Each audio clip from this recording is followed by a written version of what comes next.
전도 2016 그리스도의 일꾼이 되자. 아멘. 오늘은 이제 가정의 달 시리즈로 그 마지막 번째를 합니다.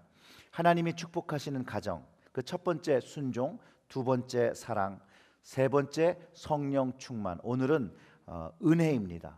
하나님의 은혜를 경험하며 체험하며 사는 가정이 바로 하나님께 축복을 받은 가정이라는 것이에요. 고린도전서에 바울이 이렇게 고백을 합니다.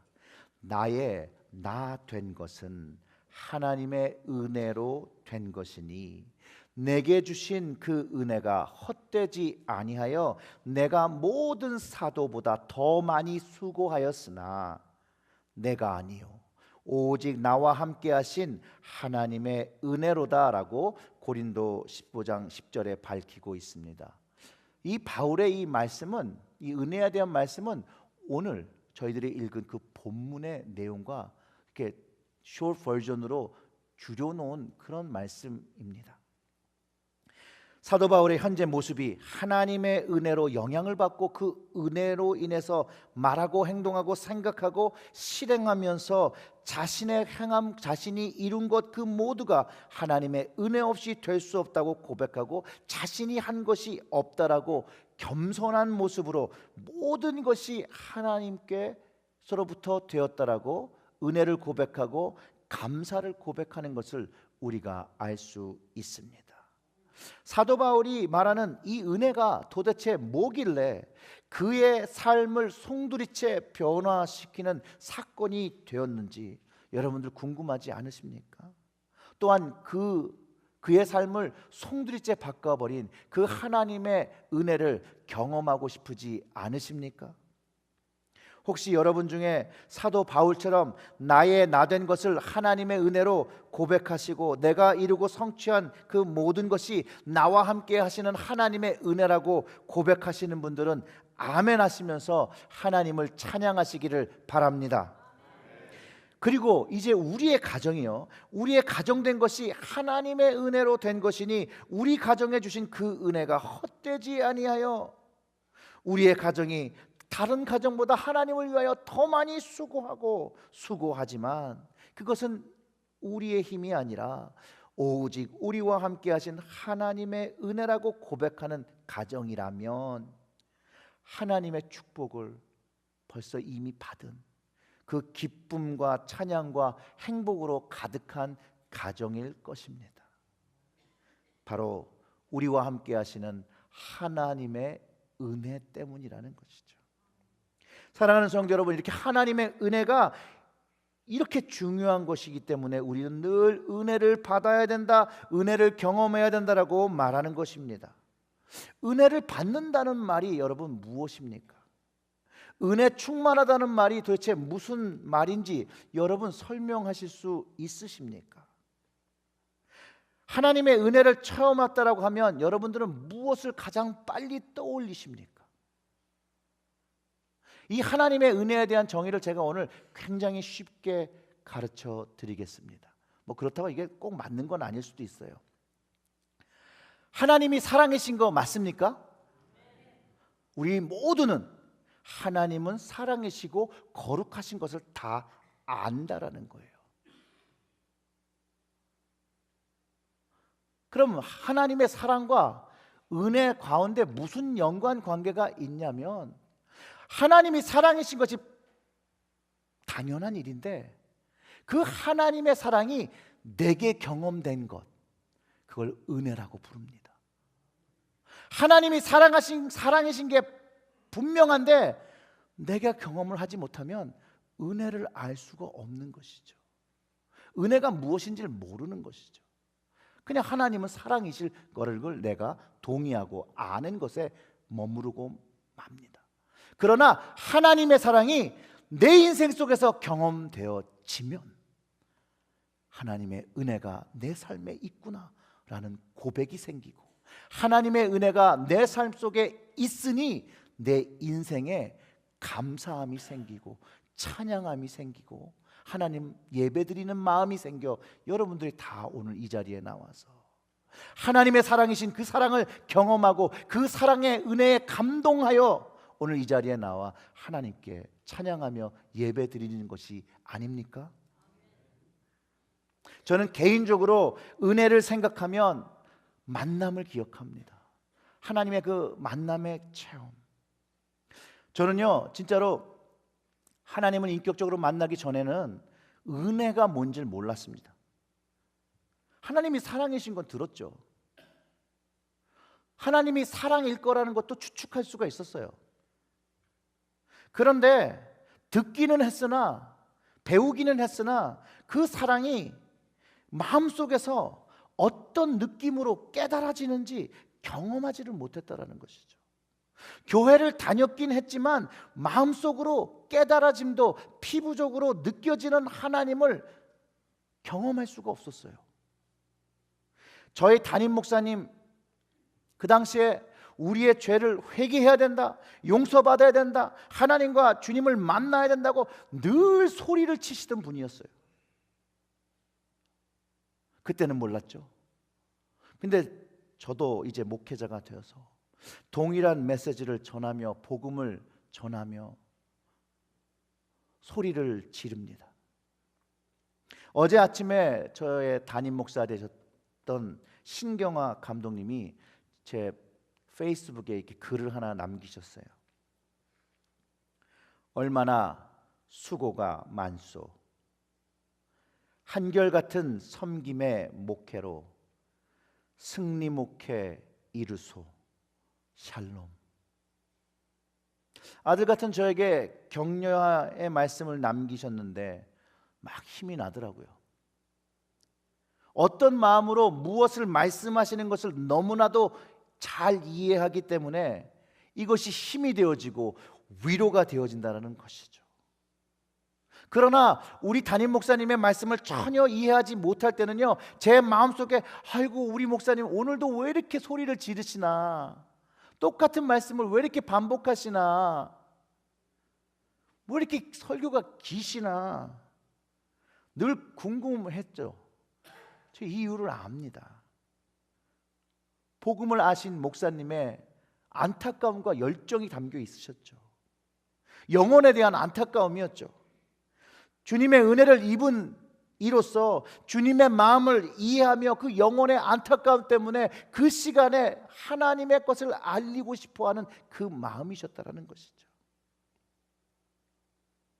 그런데요, 그 당시 저는요, 내가 왜 죄인이고 죄를 지고 있다는 것을 알지 못했어요. 아니 뭐 내가 그렇게 큰 죄를 졌나, 뭐 사람을 죽인 것도 아니고 뭐 도둑질을 한 것도 아니고 뭘 그렇게 죄인인 거를 회개하라고 하시나. 저뿐만이 아니고 많은 분들이 이런 생각을 하나님을 만나기 전에 합니다. 하나님을 만나기 전에 하나님 앞에 어떤 모습이란 것을, 자신들의 죄가 얼마나 하나님 앞에 부정한 것을 알지 못하기 때문에, 그것을 깨닫지 못하기 때문에 진정한 회개, 변화가 동반된 회개에 합당한 열매를 맺지를 못합니다. 주님의 마음을 온전히 이해하지 못하기 때문에 하나님께서 얼마나 애통하는 마음을 가지고 나를 바라보시고 우리를 바라보시고 있는지를 이해하지 못한다라는 것이죠. 어떤 이들은 자신의 죄는 알긴 아나 용서를 받을 수 없고 구제를 받을 수 없다라는 것을 확신하며 살아가는 사람들이 있습니다. 주님을 만나지 못했기에 가지는 불신이죠. 나에게는 이러지 않을 거야, 이런 일이 나한테 일어날 수가 없어, 누가 나를 용서해 줄 수 있겠어 라고 하는 건요, 이건 사단이 주는 생각입니다. 분명히 말씀을 통해서 구하는 자에게, 두드리는 자에게 찾게 하시고 열게 하시겠다라는 하나님, 간절한 마음으로 나를 찾는 자가 나를 만날 것이라고 말씀하신 하나님의 말씀이 있다라는 것이에요. 저의 과거의 모습, 주님을 몰랐을 때 그리스도인들의 그 믿음을 너무나도 우습게 여기던 적이 있었습니다. 진짜 그 심령이 연약한 사람들이 교회 가서 좀 위로받고 그러는 줄 알았어요.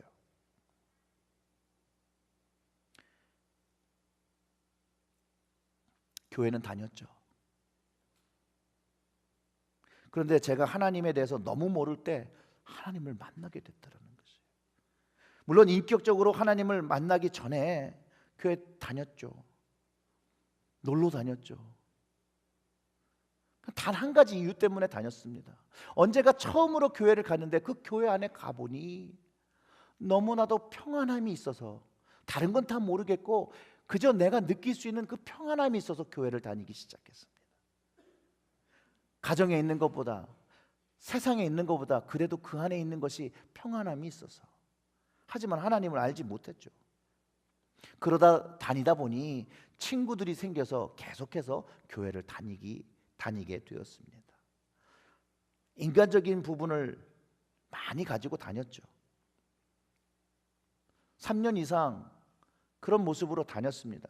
그런데요, 그 3년의 그 시기는요, 제가 굉장히 열심히 다녔어요. 아니, 그렇게 모르는데 주일학교 교사도 하고 성가대도 하고 아침 저녁으로 다녔습니다. 문제는 하나님을 알지 못하고 다녔다라는 것이죠. 예수님을 알지 못하고 성령님을 알지 못하고 다녔다라는 것이에요. 근데 주변에 있는 그 당시에 소위 집사님들이죠, 아주머니들이 제가 그렇게 놀러 다니는 줄 아신 거예요. 그래서 저만 만나면 하나님을 만나야 된다, 성령님을 만나야 된다, 성령님을 체험한다. 이름도 잘 기억나지 않은 그 고등부의 선생님, 주모 선생님인데 그분이 하루 어느 날 저를 교회 앞마당에서 보고 사형리를 이렇게 펴가시면서 예수님을 영접해야 된다, 예수님을 영접할 때 모든 것이 변해진다 라고 하면서 그걸 피면서 이거를 읽으면 이게 믿어지니? 아멘해? 그러면 또 이분이 나를 위해서 이렇게 열심히 하니까 그냥 네, 아멘. 또 이거면 아멘, 아멘. 그때도 왜 죄인인지를 몰랐어요. 근데 그 당시 사형리를 하면서 예수님이 주인 되어 주시면 혹시 나의 답답한 인생도 바뀌지 않을까? 그런 막연한 믿음이었는데 그 믿음 안에 간절함이 좀 있었어요. 간절함이, 바뀌어주고 싶은 간절함. 근데 하나님께서 저의 부족한 믿음보다는 그 간절함을 보시고 저의 기도를 받아주시기 시작했다라는 거예요. 하나님에 대한 지식이 없었는데요, 어느 날 하나님을 경험하기 시작합니다. 하나님을 정말 모르는데 그냥 기도했던 그 기도 제목들이 응답되기 시작하는 거예요.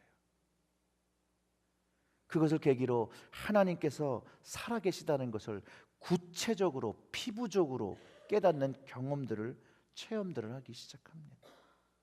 예수님이 왜 내 구주가 되신다는 것, 그것이 마음으로 생각으로 믿어지는 것이 아니라 정말로 온 몸을 다하여, 온 영을 다하여 구체적으로 역사하기 시작했습니다. 성령의 음성을 체험하는 일도 경험합니다. 이제 말씀이 그렇게 재미없고 웃기던 말씀이 배고파 허겁지겁 먹던 그런 음식처럼 돼버리고, 그 위에 하나님의 말씀에 항상 배고프고 주님의 음성에 목말라하기 시작했다라는 것이죠. 메말랐던 저의 심령에 말씀과 영이 공급되면서 살아 움직이며 회복되어진 것을 느끼기 시작했다는 것입니다. 마치 아파서 죽어가던 환자가 아이비를 맞고 그 치료를 받으며 이제 죽을 먹게 되어지고 밥을 먹게 되어지며 점차 회복하고 소생되는 것처럼 저의 영의 사람이 살아나는 경험, 소생되어지는 경험을 하기 시작했다라는 것이죠. 심령이 회복되면서 영적인 눈과 귀와 마음이 열리면서 거룩하시고 무음하신 하나님을 제가 만나보았다라는 거예요. 아니요, 내가 만난 게 아니고요, 하나님께서 저를 만나주신 거죠. 그 하나님 앞에 서면서 깨달은 것은 저의 참 모습이죠. 참 모습을 보게 되는데 정말로 사람들이 간증하며 말하던 정말로 더러운 죄인이라는 걸 깨달을 수가 있었다는 거예요. 하나님 앞에는 거룩함이 하나도 없었어요.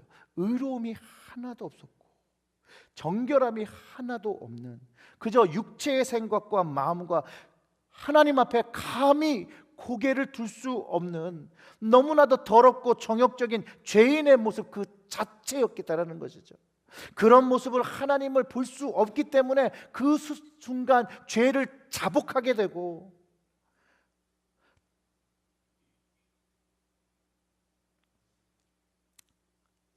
회개해야지가 아니었다라는 거예요.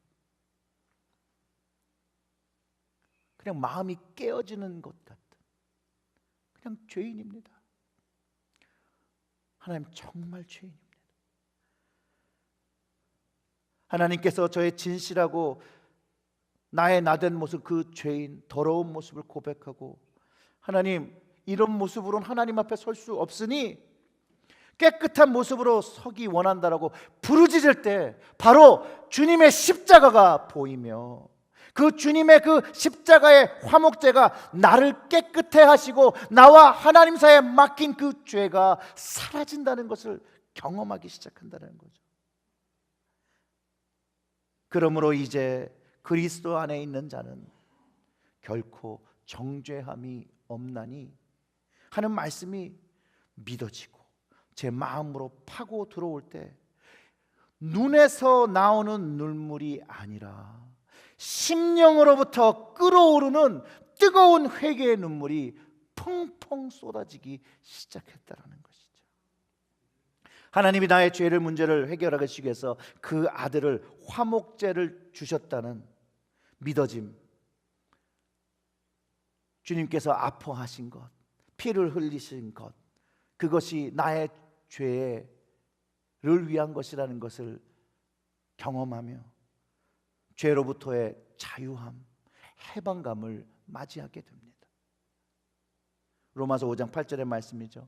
우리가 아직 죄인 되었을 때 그리스도께서 우리를 위하여 죽으심으로, 우리가 회개했을 때가 아닙니다. 우리가 변화했을 때가 아니에요.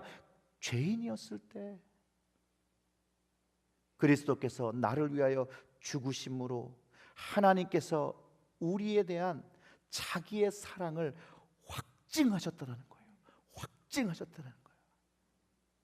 그리스도의 십자가와 죽음이 하나님 사랑의 확증이라는 것, 그것이 마음에 믿어지면 내 삶에 은혜가 차기 시작한다는 거예요.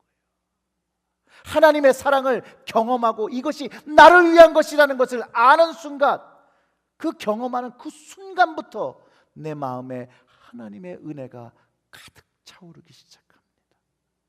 근데 이것은 한 번으로 끝나는 것이 아니에요. 계속해서 반복해야 되는 것이에요. 왜냐하면 우리는 하나님 앞에 늘 정결하지 못한 모습을 끊임없이 갖는다라는 것이죠. 끊임없이 죄와 싸워야 된다라는 것이죠.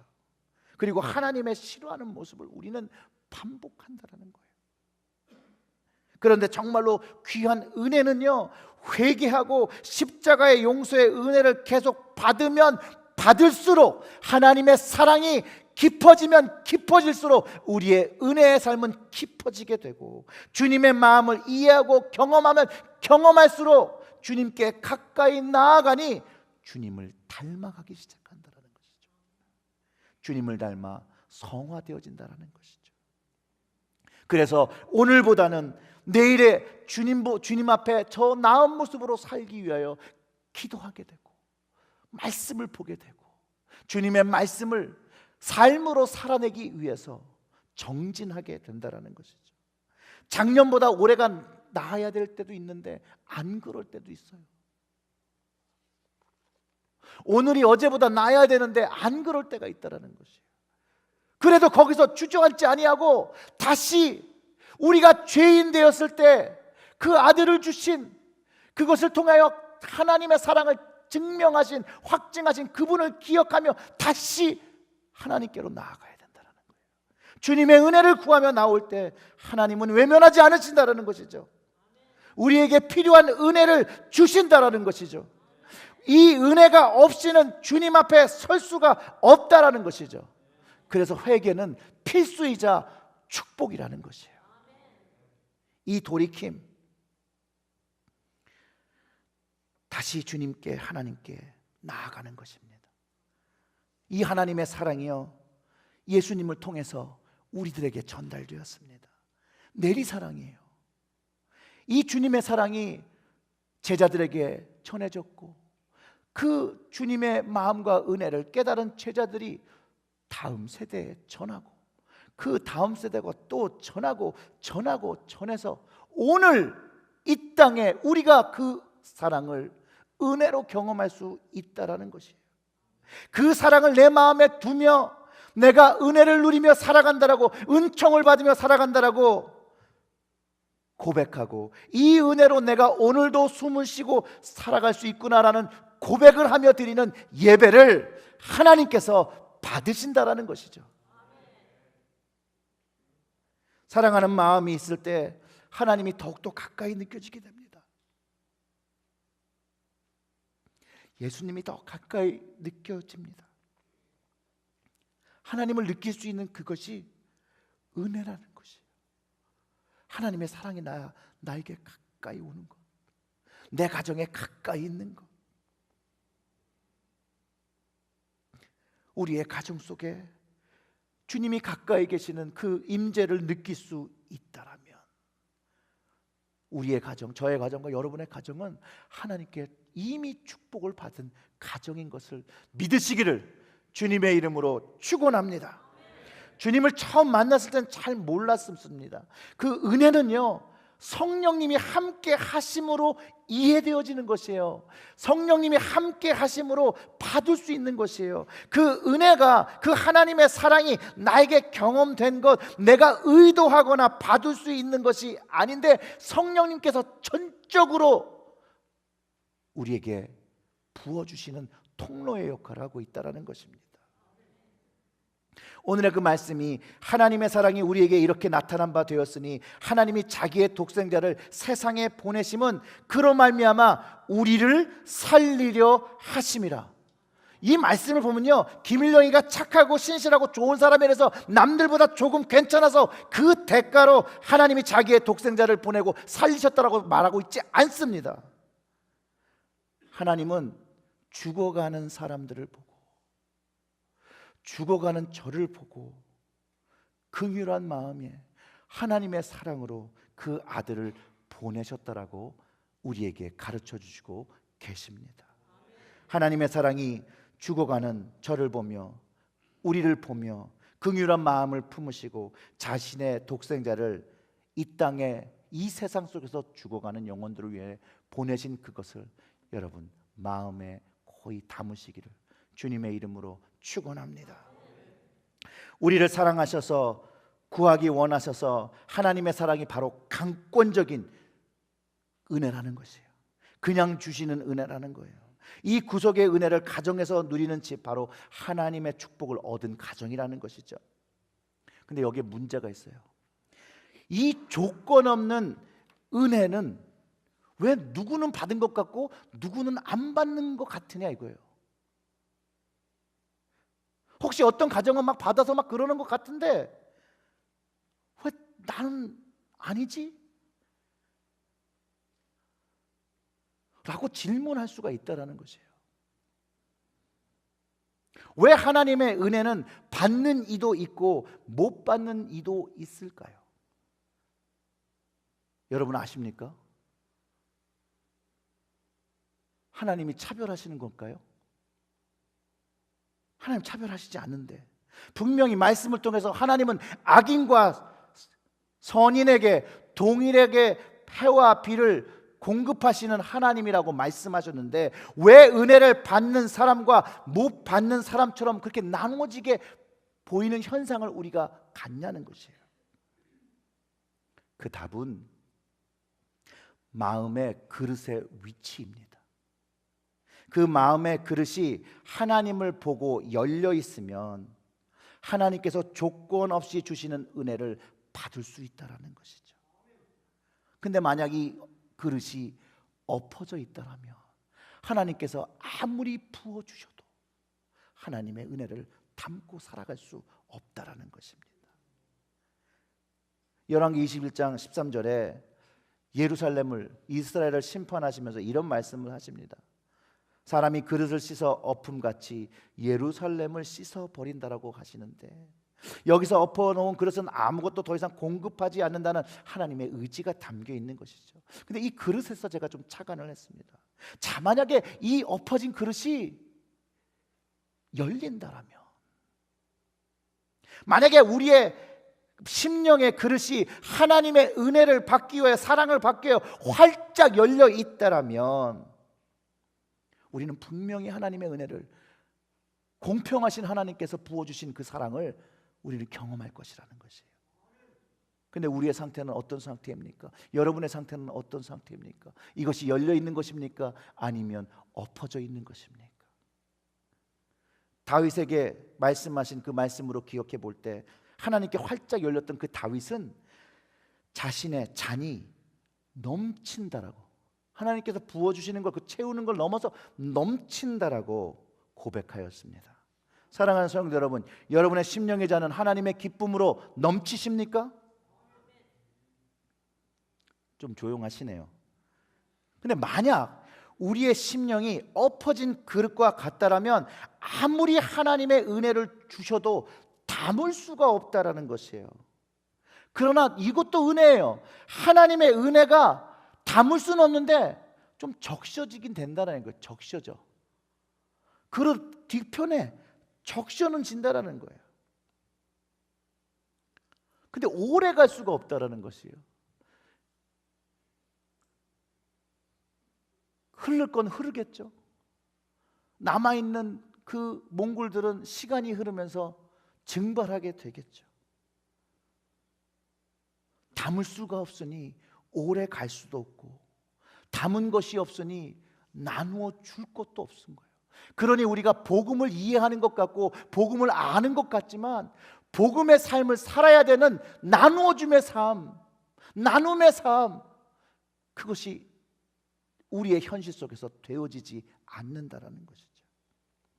유성 목사님이요, 큰 은혜를 받는 것보다 더 중요한 문제는 받은 은혜를 잘 지키는 것이라고 합니다. 하나님께서 우리에게 은혜를 적게 주셔서가 문제가 된 적은 한 번도 없다라는 것이에요. 그렇죠. 그릇을 열어서 조금만 담아도 그래도 담겨 있어요. 담긴 물은 증발하는 게 묻혀진 것보다는 훨씬 오래 가죠. 우리가 여전히 은혜가 부족한 것은 받은 은혜를 지키지 못한다라는 것이에요. 우리가 은혜를 충만하게 받았을 때 마음에 기쁨이 가득 차고 모든 죄악에서 이길 것 같고 어떤 시험이라도 다 승리할 것 같은데, 모든 이 사랑이 모든 이도 다 사랑할 것 같은데, 그럼에도 불구하고 그렇게 안타깝게도 그것이 오래가지 못한다라는 것이에요. 저는 이것이 우리의 심령의 그릇이 하나님의 은혜를 담지 못하기 때문에 생기는 현상이라고 생각합니다. 엎어진 그릇에 물을 붓습니다. 계속 부어지면 그래도 하나님의 은혜를 경험하겠지만, 하나님의 은혜가 공급이 중단되면 이제 묻어진 것들은 증발하기 시작합니다. 예수님이요, 이런 마음의 상태를, 이 엎어진 그릇의 상태를 씨 뿌리는 자라는 것을 통해서 표현하십니다. 길가에 뿌린 씨, 바위에 뿌려진 씨, 가시떨기 속에 뿌려진 씨, 모두 이 마음의 상태, 엎어진 그릇의 모습이죠. 오직 옥토, 좋은 땅에 떨어진 것만이 어떻게 거둔다고 그러죠? 100배, 60배, 30배를 거둔다고 했습니다. 근데 여기는 재미난 게 있어요. 아니 30배, 60배, 100배가 아니에요. 100배, 60배, 30배예요. 저는 이 그릇에다 비교하면 이게 좀 이해가 되더라고요. 하나님이 처음 부어주실 때부터 받는 사람은 넘치게 받아 100을 갖고 있지만, 그릇을 쏟아지는 중간에 받으면 60을 받을 수도 있고 30을 받을 수도 있다는 거예요. 그런데도 이거 스틸 좋은 땅이에요. 회개하는 심령, 엎어진 그릇을 다시 엎는 심령은 좋은 땅이라는 것이에요. 회개는 방향을 바꾸는 거라고 그러잖아요. 오늘 제가 그릇에 이미지 했으니까 그릇을 엎어놓는 것, 엎어진 것을 다시 바로 놓는 것이 회개입니다. 그것을 바로 놓아 은혜의 때 하나님의 그 이른 비와 늦은 비를 주시는 하나님의 은혜에 우리의 삶을 담아야 된다는 것이죠. 자, 우리의 심령에 하나님의 은혜가 가득 차 있습니까? 그러면 거짓이 틈탈 수 있을까요? 악이 틈탈 수 있을까요? 정욕과 욕심이 틈탈 수 있을까요? 질문이에요. 없어요? 있다는 거예요. 있어요. 그런데 한번 이렇게 생각해 보세요. 여러분 수영장으로 찾아갑니다. 콜라 한 잔을 들고 가서 그 수영장에다 이 콜라 한 잔을 부어요. 수영장 물이 까매집니까? 수영장 물에서 콜라만 납니까? 안 나죠. 왜 하나님의 은혜를 받는 그릇이 왜 내가 생각하는 그릇처럼 작다고 생각하십니까? 하나님의 은혜는 담을 수 없는 거대한 수영장보다 더 큰 그런 그릇을 가지고 받는 것입니다. 그 믿음으로 하나님의 은혜를 받을 때 어떠한 죄악이, 어떠한 정욕이, 어떠한 음욕이 우리의 삶에 들어올지라도 하나님의 은혜로, 주님의 은혜로, 하나님의 은혜로 이겨나가게 되는 것입니다. 사람을 미워하는 그 미움도 이 은혜에 들어오면 희석되어 사라집니다. 하나님의 은혜의 물이기 때문에 그렇습니다. 주님의 생명의 물이기 때문에 그렇습니다. 그분이 십자가에서 고통당하시면서 짜 흘려내려진 보혈의 피기 때문에 그렇습니다. 이 주님의 은혜의 물은 모든 죄, 상상할 수 있는 그 모든 죄를 상상해 보세요. 그 모든 죄, 그 자국과 색깔을 흰 눈보다 더 희게 하다 보니까 아예 투명하게 만들어 주십니다. 하나님의 은혜를 가득 담은 가정이 되어서 하나님의 사랑만이 넘쳐나는, 은혜가 넘쳐나는, 은혜를 고백하고 감사를 고백하는 가정 되시기를 주님의 이름으로 축원합니다.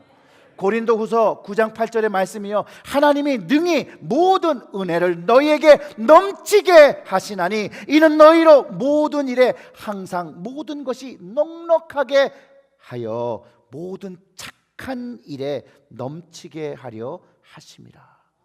여기서 은혜를 받은 사람은 착한 일을 해야 돼요. 근데 착한 일은 뭐냐면요, 거저 받은 주님의 사랑을, 거저 얻은 주님의 은혜를 나누어 주는 겁니다. 나 혼자 먹고 끝나면 안 된다라는 것이죠. 나누어 주는 것에 있습니다. 복음이죠. 예수님이 말씀하셨던 복음입니다. 오늘 본문에도 주님이, 하나님이 이와 같이 우리를 사랑하셨은즉 우리도 서로 사랑하는 것이 당연한 것이라 마땅하다라고 요한이 증거하고 있습니다. 은혜 받은 가정들이 하는 일, 바로 사랑과 은혜와 용서와 긍휼을 나누어 주는 것입니다. 우리 모두 그릇을 엎지 않도록 복음의 삶을 살아가야 합니다. 좁은 길이죠. 십자가의 길입니다. 주님이 가신 길입니다. 그 길에는 주님의 은혜가 넘치게 됩니다. 이 길을 걸어갈 때 이 길은 너무나도 가장 귀한 길이 되어집니다. 축복의 길이고 축복된 가정이 되는 길입니다. 때를 따라 돕는 은혜를 얻기 위하여 은혜의 보좌 앞으로 담대히 나아가시기를 주님의 이름으로 축원합니다. 사랑하는 성도 여러분, 날마다입니다. 날마다예요. 날마다. 한 달에 한 번 아니에요. 1년에 몇 번 아니에요. 날마다입니다. 날마다 은혜의 보좌 앞에 가서 우리의 가정을 맡기고 나를 맡기고 주님의 은혜를 우리의 심령의 그 그릇에 담아야 할 때 우리가 살아갈 수 있게 됩니다. 사랑하는 성도 여러분, 하나님의 은혜를 담기 위해서 이제 엎어놓았던 기도의 자리를 다시 열고, 엎어놓았던 말씀의 자리를 다시 열고, 엎어놓았던 봉사와 섬김의 삶을 이제 열고 하나님의 은혜의 강물 속으로 들어가시기를 주님의 이름으로 축원합니다. 혼자 하기 어려우십니까? 새벽 기도 있어요. 수요 예배 있어요. 거리 때문에 오시기가 어렵습니까? 인터넷을 여세요. 얼마나 많은 말씀이 있고, 얼마나 은혜로운 찬양이 있고, 얼마나 각양각색의 하나님의 은혜를 경험할 수 있는 것이 여러분 전화기에 바로 담겨 있지 않습니까? 마음의 문제죠. 마음의 문제. 엎어진 마음입니다. 이제 이 엎어진 마음을 다시 올바르게 놓고 하나님께서 계속 부어주시며 담기를 원하신 그 하나님의 사랑을 여러분 심령 깊은 곳에서 경험하시기를 주님의 이름으로 축원합니다. 기도하겠습니다.